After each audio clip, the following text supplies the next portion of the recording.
America में Adani group के chairman उद्योगपति गौतम अडानी समेत 8 लोगों पर अरबों रुपए की धोखाधड़ी और घूस देने के आरोप लगाए गए हैं।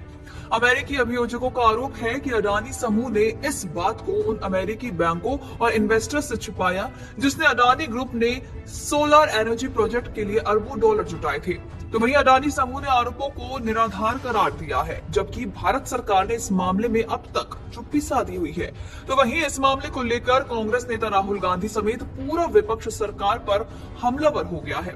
राहुल गांधी ने अडानी को गिरफ्तार करने की मांग की है। तो आइए आपको बताते हैं कि ये पूरे मामले की कहानी क्या है और ये भी जानते हैं कि इस मामले में अब आगे क्या क्या हो सकता है। दरअसल अमेरिकी अभियोग में ये आरोप लगाया गया है कि अडानी और उनके सह प्रतिवादियों ने 20 वर्षों में अनुमानित $2 बिलियन के सोलर एनर्जी कॉन्ट्रैक्ट हासिल करने के लिए भारतीय अधिकारियों को $250 मिलियन यानी कि करीब 2100 करोड़ रुपए से अधिक की रिश्वत देने पर सहमति जताई थी। अडानी पर विदेशी रिश्वतखोरी, प्रतिभूति धोखाधड़ी साजिश और धोखाधड़ी की साजिश के रूप में आरोप है। आपको बता दें कि दिल्ली में एडवोकेट अनिल कुमार सिंह श्रीनेत कहते हैं कि अमेरिकी कानून अभियोजकों को भारतीय अधिकारियों पर विदेशी रिश्वतखोरी का आरोप लगाने की अनुमति देता है। दरअसल ऐसा इसलिए संभव है क्योंकि भारत की भी जो कंपनी अमेरिका में व्यापार करती हैं, तो वो अमेरिकी कानून के दायरे में ही आएंगी। अभियोजकों को अमेरिकी वित्तीय संस्थानों से होने वाले लेन देन पर व्यापक अधिकार भी है। अभियोजकों ने यह भी आरोप लगाया है कि अडानी ने कथित रिश्वत को छिपाकर अमेरिकी निवेशकों को धोखा भी दिया है। अगर अडानी भारत में है तो अमेरिकी अभियोजकों को दोनों देशों की प्रत्यर्पण संधि की शर्तों के तहत भारत सरकार से उसे प्रत्यर्पित करने के लिए कहना होगा। प्रत्यर्पण की इस प्रक्रिया को भारत में अदालत की ओर से नियंत्रित किया जाएगा और इस प्रक्रिया के दौरान कई फैक्टरों पर भी विचार होगा, जैसे कि क्या जिस अपराध के लिए अमेरिका में अडानी समूह पर आरोप लगाया गया है वो भारत में भी एक अपराध है। क्या आरोप राजनीति से प्रेरित है या फिर उससे अमेरिका में अमानवीय व्यवहार का सामना करना पड़ सकता है।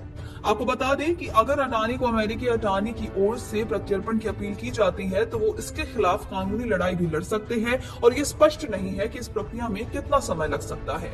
चूंकि अडानी पर भारत सरकार के अधिकारियों को रिश्वत देने का आरोप है, ऐसे में प्रत्यर्पण को राजनीतिक रूप से और अधिक जटिल बना सकते हैं।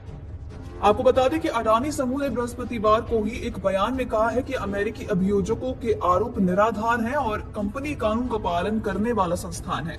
इसके अलावा अभी तक इस मामले में खुद अडानी ने कोई बयान नहीं दिया है। हालांकि जब तक वो अमेरिकी अदालत में पेश नहीं हो जाते तब तक अडानी के वकील केवल प्रक्रियात्मक आधार पर अभियोग को चुनौती दे सकते हैं और इस मामले में अडानी के अमेरिकी न्यायाधीश के सामने पेश होना होगा और इसके बाद ही उन्हें वकील ये तर्क देकर अभियोजन के आरोपों के खिलाफ लड़ सकते हैं।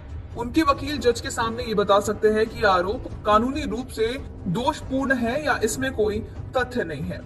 अमेरिका में अभियोजकों को किसी मामले के शुरुआती चरणों में संदेह का लाभ मिलता है और न्यायाधीश जूरी को तथ्यों को तौलने का मौका देने से पहले मामलों को खारिज करने में अनिच्छुक होते हैं। आपको बता दें कि अभियोजकों ने अभियोग में कथित अपराधों के व्यापक साक्ष्य का हवाला दिया है, जिसमें भारतीय अधिकारियों के साथ व्यक्तिगत बैठकें और सेलफोन और मैसेजिंग ऐप रिकॉर्ड के व्यापक पेपर ट्रेल भी शामिल हैं। पर गौर करने वाली बात यह है कि अगर अडानी हल्की सजा के बदले में कुछ अपराधों को स्वीकार करने पर सहमत हो जाएं, तो वो अमेरिकी अभियोजकों के साथ एक कॉन्ट्रैक्ट भी कर सकते हैं। हालांकि इस मामले में अभियोजक बातचीत करने के लिए बाध्य नहीं है और किसी भी ऐसी डील को मान्यता तभी मिलेगी जब जज उस पर सहमति देंगे।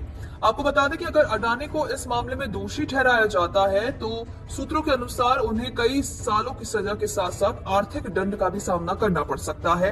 हालांकि कोई भी सजा आखिरकार मामले को देखरेख करने वाले जज पर ही निर्भर करेगी। आपको बता दें कि अडानी की विदेशी रिश्वतखोरी के लिए 5 साल की जेल और प्रतिभूति धोखाधड़ी, न्याय में बाधा पहुंचाने और साजिश के आरोप में 20 साल की जेल का सामना करना पड़ सकता है। हालांकि 12 सदस्यीय जूरी को अडानी को दोषी ठहराने के लिए सर्वसम्मति से मतदान करने की जरूरत होगी और इसके अलावा अडानी इस फैसले के खिलाफ अपील भी कर सकते हैं।